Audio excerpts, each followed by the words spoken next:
একযোগে শুরু হলো 2026 সালের উচ্চ মাধ্যমিক ও সমমান পরীক্ষা। এবার সব মিলিয়ে পরীক্ষায় অংশ নিচ্ছেন 12,70,583 জন শিক্ষার্থী।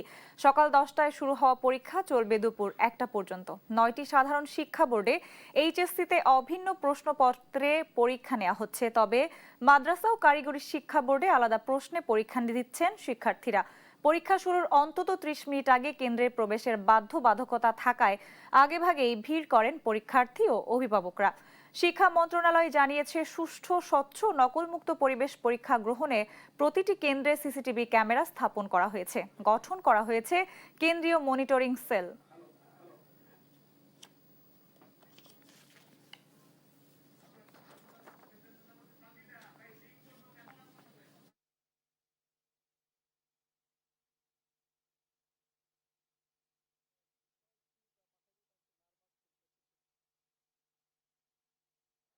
এখনকার যুগে তো নকল চলেও না, আর আমরা নকল করিও না। আমরা নিজেরা ভালোভাবে পরীক্ষা দেওয়ার চেষ্টা করি। মিলন স্যার যেভাবে আমাদেরকে ভয় দেখাইছে যে কি হবে বা এক্সামের মধ্যে মানে অনেক গার্ড হবে, কড়াকড়ি গার্ড হবে, এটা নিয়ে একটু চিন্তিত আছি। আর গার্ড যেভাবে হোক প্রস্তুতি ভালো আছে, ইনশাল্লাহ ভালো করব। না, একটু নার্ভাস হতেছে যে নতুন আমাদের তো ফুল সিলেবাসে এক্সাম হবে, আর নতুন শিক্ষামন্ত্রী, একটু নার্ভাস হইতেছে। আজকে রাস্তায় যে জ্যাম, আসতেই পারিনি, এত গাড়ি ঘোড়ার জ্যাম।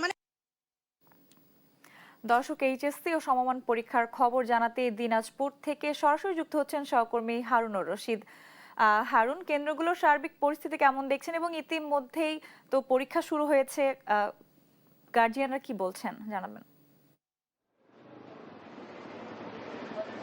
সঞ্জিত, আপনাকে ধন্যবাদ। দিনাজপুর শিক্ষা বোর্ডের অধীনে রংপুর বিভাগের 8টি জেলার প্রায় 665টি কলেজের 213টি আপনার কেন্দ্রে কিন্তু এই মুহূর্তে পরীক্ষা শুরু হয়েছে। সকাল 10টায় পরীক্ষা যথারীতি টাইম অনুযায়ী পরীক্ষা শুরু হয়েছে এবং পরীক্ষা শুরুর পূর্বে প্রায় 9টা 30 মিনিটে সকল প্রকার যারা শিক্ষার্থী বা পরীক্ষার্থী যারা আছেন তারা কিন্তু কেন্দ্রে ঢুকেছে এবং প্রবেশ করেছে এবং তাদেরকে কেন্দ্রে প্রবেশের সময় কিন্তু ব্যাপক তল্লাশির মধ্যে দিয়ে তাদেরকে কিন্তু কেন্দ্রে প্রবেশ করানো হয় এবং এখন কিন্তু পরীক্ষা চলছে। তো পরীক্ষা কেন্দ্রে কোনো ধরনের যেন অপ্রীতিকর কোনো ঘটনা না ঘটে সেজন্য আইন শৃঙ্খলার পক্ষ থেকে 2 স্তরের নিরাপত্তার ব্যবস্থা নিয়েছে।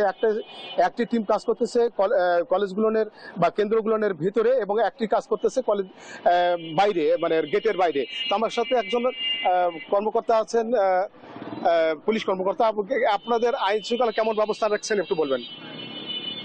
আমাদের আইন শৃঙ্খলা খুব সুষ্ঠু পরিবেশে আছে। আমাদের 2 স্তরের নিরাপত্তা দেওয়া আছে। পরীক্ষা কেন্দ্র যাতে সুষ্ঠুভাবে এবং নকলমুক্ত পরিবেশে শিক্ষা মন্ত্রণালয়ের পরিপত্র অনুযায়ী এবং বাংলাদেশ সরকারের যেটা প্রচেষ্টা যে নকলমুক্ত পরিবেশে যেন এবং সুষ্ঠুভাবে পরীক্ষা নিশ্চিত হতে পারে, সেই জন্য আমাদের 2 স্তরের নিরাপত্তা আছে। একটা হলো ভিতরে এবং বাহির সাইডে আমি দেখছি, এবং সেই সাথে আমাদের আরও একটা গাড়িতে আমার অফিসার নিজে ডিউটি করতেছেন।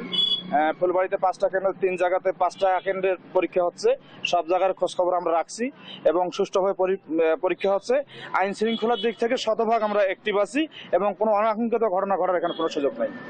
ধন্যবাদ। উনি আসলে আইন শৃঙ্খলার পরিস্থিতি বিস্তারিত বললেন। তো দিনাজপুরের শিক্ষা বোর্ডে 1,13,479 জন পরীক্ষার্থী পরীক্ষা অংশগ্রহণ করেছেন এবং আমাদের পরীক্ষা নিয়ন্ত্রক বোর্ডের যে পরীক্ষা নিয়ন্ত্রক বোরহানুদ্দিন বলেছেন যে শতভাগ যাতে কোনো ধরনের অপ্রীতিকর না ঘটে এবং পাশাপাশি নকলমুক্ত পরিবেশে যাতে পরীক্ষা অনুষ্ঠিত হয় সেই ধরনের সকল প্রস্তুতি কিন্তু বোর্ডের পক্ষ থেকে নেওয়া হয়েছে। তো এই ছিল দিনাজপুর থেকে শিক্ষা বোর্ডের অধীনে পরীক্ষা কেন্দ্র থেকে বিস্তারিত। হারুন, ধন্যবাদ আপনাকে। দর্শক, আজ এইচএসসি পরীক্ষা শুরু হয়েছে। আমাদের সহকর্মী দিনাজপুর থেকে জানাচ্ছিলেন সেখানকার সার্বিক পরিস্থিতি।